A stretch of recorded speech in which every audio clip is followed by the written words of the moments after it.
महाकुंभ का जो मेला लगा है उसका उद्देश्य क्या है? मतलब हम सनातन की शक्ति के बारे में जहाँ दिखाना चाहिए, बात करना चाहिए, हाँ। वहाँ कुछ और ही हो रहा है। आचार्य हैं जिनका नाम कैलासानंद है, वो नहीं समझ पाए और उन्होंने अपने बग्घी में सवारी दे दी, बैठा दिया। हर्षा रिसारिया जो कि ऑर्केस्ट्रा की एंकर है, नर्तकी नहीं है, डांसर नहीं है, ये हर्षा रिसारिया को प्रमोट करने का असल गुनाहगार हमें कैलासानंद लगते हैं।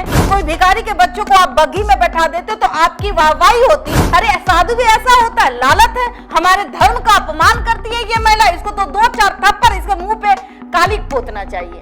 अरे कहाँ से तुमको सुंदर साध्वी सुंदर होता है बेवकूफ। भगवान को यूज करने से भी ना डरे, ऐसी महिलाओं को काली पोत करके समाज में घुमाना चाहिए। 144 साल के बाद जो संयोग बना है उसमें महाकुंभ चल रहा है। करोड़ों लोग आस्था की डुबकी प्रयागराज में लगा रहे हैं। वहां हर तरीके के विभिन्न कोटि के लोग पहुंच रहे हैं। कुछ हमारे जैसे विद्वान पहुंच रहे हैं, कुछ अज्ञान पहुंच रहे हैं, कुछ ज्ञान की प्राप्ति के लिए पहुंच रहे हैं। ऐसे ही कुछ यूट्यूबर भी जो पहुंच रहे हैं, वो वहां की भव्यता सभ्यता को नस्तो नाबूद भी कर रहे हैं। जी हाँ, आप इन्हीं पे चर्चा करने के लिए हमारे साथ हमारी ब्रांड एम्बेसडर बबीता मैम है। बबीता मैम, महाकुंभ का मेला चल रहा है जी। बहुत बड़ा आयोजन है, उत्तर प्रदेश सरकार के द्वारा किया जा रहा है। वहां करोड़ों लोग आस्था की डुबकी लगा रहे हैं, देश विदेश से लोग आ रहे हैं। वही चंद यूट्यूबर जिस तरीके का माहौल या जिस तरीके का महाकुंभ का छवि लोगों के सामने दिखाने का कोशिश कर रहे हैं, उसको कितना जायज मान रही है मैम? बिल्कुल, अगर हम सनातनी हैं जी मैम और सनातनी धर्म का अपमान होते हुए देखे तो कहीं ना कहीं इस पे बात करनी चाहिए। महाकुंभ का जो मेला लगा है उसका उद्देश्य क्या है? हम वहां जा रहे हैं, जिस तरीके से कहा जाता है कि अमृत वर्षा वहां पे हुई, एक बूंद अमृत वहां गिरी थी और मंथन जो हुआ था, समुद्र मंथन का 4 अमृत बूंद जो गिरा, उसमें एक ये प्रयागराज हम लोग जहां महाकुंभ अभी जा रहे हैं स्नान करने, वो जगह है। तो हम दर्शन करने जा रहे हैं, हम आध्यात्म को ग्रहण करने जा रहे हैं। हम उन चीजों को दिखाएंगे कि हमारा जो भारत था उसकी संस्कृति क्या थी, ये कितने वर्षों से चलता आ रहा है, हम इन पर बात करेंगे। मतलब हम सनातन की शक्ति के बारे में जहाँ दिखाना चाहिए, बात करना चाहिए, हाँ। वहाँ कुछ और ही हो रहा है जी। और बहुत सारे योगी, हठ योगी वहां आए हुए हैं, हम उनको ढूंढे ताकि वो बहुत जल्द लुप्त हो जाएंगे, तो हम उनको ढूंढे, ना कि देखिए एक मेकअप करके आती है जिसका नाम हर्षा रिसारिया है। देखिए कुछ अंत बताते हैं, मैं बताऊं आपको कि उनको तो ये भी ज्ञान नहीं है कि एक कहावत होती थी, एक साधु तुरंत पकड़ लेता था कि इनके मन में क्या चल रहा है, ये औरत क्या है, उनके चेहरे से हाव भाव से पकड़ लिया जाता था कि ये गलत महिला है या सही है। तो साधु में और हम में बहुत अंतर है, तो हम तो नहीं पकड़ पाते, लेकिन साधु जरूर पकड़ लेते हैं कि ये गलत है या सही है। लेकिन एक आचार्य हैं जिनका नाम कैलासानंद है, वो नहीं समझ पाए और उन्होंने अपने बग्घी में सवारी दे दी, बैठा दिया उस मेकअप वाली। वो शाही एंट्री हुआ था मैम उनका, एकदम शाही, मतलब उस कुंभ में कहा जाए तो सबसे सुंदर साध्वी का उनको तमगा भी दिया गया कि बहुत आपको नहीं लगता? उसके बाद उनका जिस तरीके का वीडियो या फोटो सोशल मीडिया पर अधलंगा फोटो, जी मैम, मैं यही बात कह रही हूँ कि साधुओं को ये समझ में नहीं आता कि आप उनका शाही एंट्री दिलवा रहे हैं। कौन है थी आपकी जी, क्या रिश्ता है आपका जी मैम? आपको लोग गुरु का दर्जा देते हैं, आप जहां के मठाधीश होंगे आपको वहां लोग श्रद्धा से देखते हैं, आपको पैर छूते हैं, आप एक लड़की के सामने गिर गए।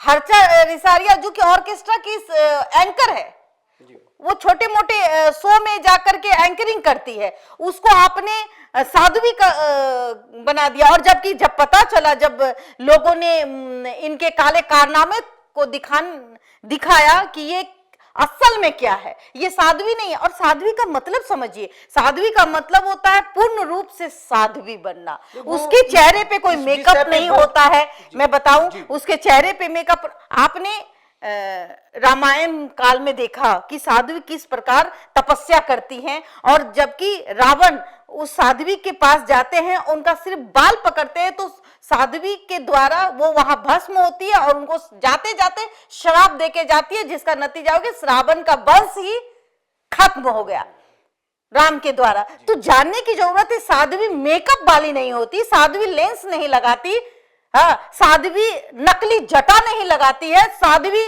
का रूप मोहिनी रूप बन के नहीं आती है, साध्वी कोई नर्तकी नहीं है, डांसर नहीं है। ये हर्षा रिसारिया को प्रमोट करने का असल गुनाहगार हमें कैलासानंद लगते हैं। इनके जगह तो आप किसी भिखारी के बच्चों को रख देते तो उनका जीवन धन हो जाता, कोई भिखारी के बच्चों को आप बग्घी में बैठा देते तो आपकी वाहवाही होती। लेकिन ऐसे भी बहुत सारे महापुरुष हैं जिन्होंने अपराध किया है। आप देखिए, जैसे में आसाराम बापू पे भी बहुत सारे मामले दर्ज हैं, वो अभी जेल से बाहर हुए हैं, अभी कुछ दिन उनको बेल मिली है और फिर वो जाएंगे, क्योंकि उनको उम्र कैद की सजा हुई है। दूसरी बात, राम रहीम पर भी वही बात आती है। तो ऐसे साधु के भेष में भेड़िया भी छुपे रहते हैं हमारे समाज में। ये लोग साधु का मतलब क्या है, संत का मतलब क्या है, ये नहीं जानना। जहां मेकअप वाली महिला दिखी, जहां एक नर्तकी जैसे नहीं होता रंभा मेनका अप्सराएं हुआ करती थी, फुल मेकअप में आती थी, और जो इंद्र हैं वो मोहित हो जाते थे, फिर वो शराब का कारण बन जाती थी। कहीं ना कहीं कैलासानंद से एक गलती तो हुई है। उनके जगह अगर किसी भिखारी के बच्चों को अपने बग्घी पे चढ़ा लिया होता तो उतना सम्मान आपको मिल जाता। आपने प्रमोट करने के लिए, आपने उसको जगह दिखाने के लिए उसको साध्वी का रूप, अरे साध्वी ऐसा होता है, लालच है, हमारे धर्म का अपमान करती है ये महिला, इसको तो 2-4 थप्पड़ इसके मुंह पे कालिक पोतना चाहिए। और यूट्यूबर को देखिए, सबसे सुंदर साध्वी, अरे कहां से तुमको सुंदर साध्वी सुंदर होता है? बेवकूफ, घर में बैठो ना, जिसको देखो व्यू पाने के लिए सुंदर साध्वी, जाके देखो सही में सबसे अश्लील गंदा रील्स बनाने वाली।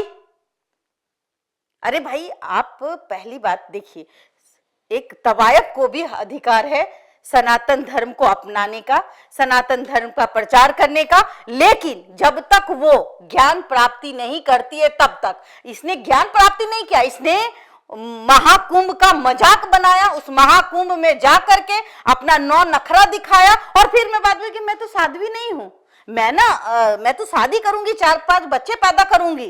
तो ऐसे कैलासानंद को धोखा हो जाएगा। ऐसे महाराज बताइए कन्या के मुंह में फंस गए और उनको बग्घी में जगह दे दिए। हे प्रभु कैलासानंद, आप देवता हैं और गुरु हैं। देवता तो आप बन नहीं सकते, लेकिन गुरु हैं तो सही तरीके से आप पहचानिए, तब हम में और आप में फर्क समझ में आएगा। नहीं तो हम तो समझेंगे कि आप हमारे तरह ही हैं, सिर्फ भोलेनाथ का पूजा कर रहे हैं और साधु बन करके कहीं और कुछ कर रहे हैं। ये तो जांच का विषय होना चाहिए ऐसे साधुओं पर। जिस तरीके से हर्षा रिछारिया सोशल मीडिया पर वायरल हो रही है, हम लोगों का यही कहना है कि मैं बता दूं, नहीं मैं रोकूंगी आपको। जी मैम, मैं रोकूंगी कि इसके पहले इसका इंस्टाग्राम में जाके व्यू देखिएगा, 100-200 व्यू आता था। ये कैलासानंद जो है, इन पे इनका कृपा आ गया, इनको बहुत ज्यादा प्रमोट करने लगे, और इस प्रमोट के चक्कर में कहीं ना कहीं ये हमारे सनातन धर्म का मजाक बना दी। और ये मजाक बन गया कि एक यूट्यूबर के वजह से, और वो यूट्यूबर के वजह से अब सारे लोगों ने इनको सर्च करने लगा। लेकिन धन्यवाद मैं उन चैनल को भी दूंगी कि इसके काला कारनामे, ये जो हर्षा रिछारिया, इसका काला कारनामा भी दिखा दिया कि ये बैंकॉक में जाके अधनंगा डांस करती है और इस तरीके से हमारे भारत को प्रेजेंट करती है, और फिर भारत का मजाक बनाती है, साध्वी का रूप देती है, और फिर कहती है हम साध्वी नहीं, नकली जटा वाली, काली मुंह पोत के इसको ऐसी महिलाओं का धर्म का जो मजाक बनाए, जो भगवान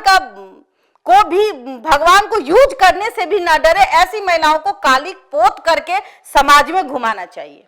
जी धन्यवाद मैम, आपने जो भी हर्षा रिछारिया के बारे में जो आपका लगा आपने बताया, और ऐसे ही तमाम खबरों के लिए देशवा न्यूज के साथ बने रहें। अभी तक के लिए इतना ही, धन्यवाद।